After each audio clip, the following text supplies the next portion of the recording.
And it was in working with him that I realized that there's something that every truly great leader does that the ones who aren't so great don't do. And it has to do with their relationship to paradox. See, a paradox is a statement or a set of statements that contradicts itself. And they're very, very powerful. They hold a lot of energy, if you will.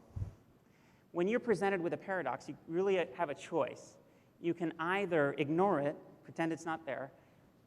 You can take a side, true or false. Or you can, what I call, hold the paradox. You can believe both contradictory statements or implications simultaneously. And this is what great leaders do. So let's talk about the universal paradox of significance. See, you matter. And I know you probably needed me to tell you that.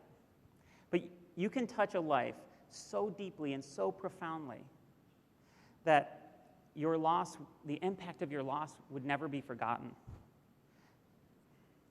When you consider the people you touch and the people they touch, the ripple effect of your impact is unfathomable.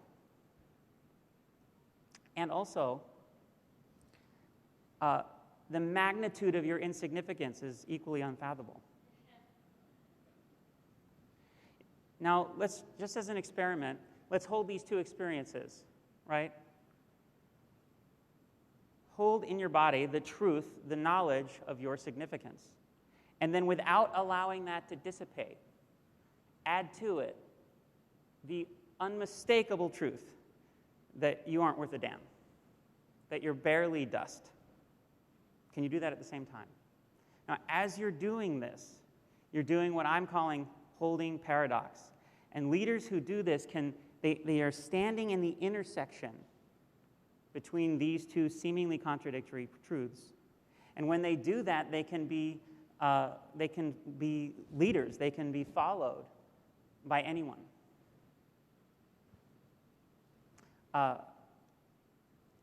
Let's look at some other leadership paradoxes. So, the future is uncertain. Would you follow anyone who would deny that the future is uncertain? No. But would you follow anyone who had no idea what the future held? No. All that matters is perspective, and there is no truth. But really, all that matters is truth, and there's only but one perspective. So leaders that begin to hold these paradoxes instead of taking sides, they have a certain energy to them. As you begin to hold paradox more and more, what you'll find is the area that you're standing in can expand, and then the paradox itself disappears. It turns out there's really only one here, and there's one now.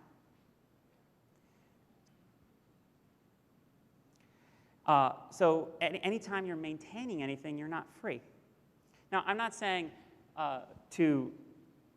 not to paint your house or not to pay any attention to your wife. I'm saying approach your each house payment like you're buying that house for the first time.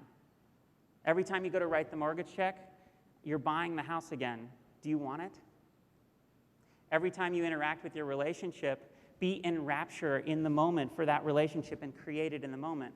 If you are maintaining, then you've disconnected from the desire that had you there in the first place, and you're just kind of doing a shame maintenance program.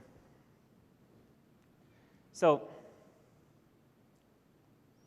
with those three messages, I hope you're somewhat prepared for the question. When I asked this question to my brother, he nearly vomited. And then he said, I can't talk. When I asked this question of myself, it cost me my marriage, all my money, the future I thought I was living into, and possibly more importantly, this false identity that I thought I had, the person I thought of as me. And I'm very grateful for doing that, because what emerged is someone who actually has a chance of living the life that I was here to lead. So, what's the most dangerous question?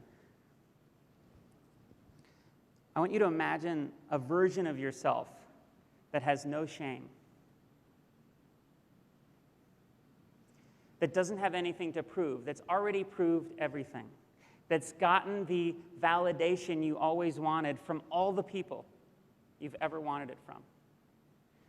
Like, declare yourself the winner of any game you could think of playing. No one anymore doubts you, least of all you. Imagine that you've got nothing to prove. Imagine there's nothing to hide. That you've already revealed every secret you possibly can, everything you can think of that you're subtly and not so subtly hiding every day, that's already all been revealed. And imagine there's nothing to lose, either because you already lost it anyway or anything you could possibly lose isn't real. And then ask the question, what do you want? So in that state, what do you want? Now, if that question doesn't freak you out, you're not really asking honestly. Every minute you spend doing anything that isn't going towards the answer to that question is a waste of your life. Thank you very much.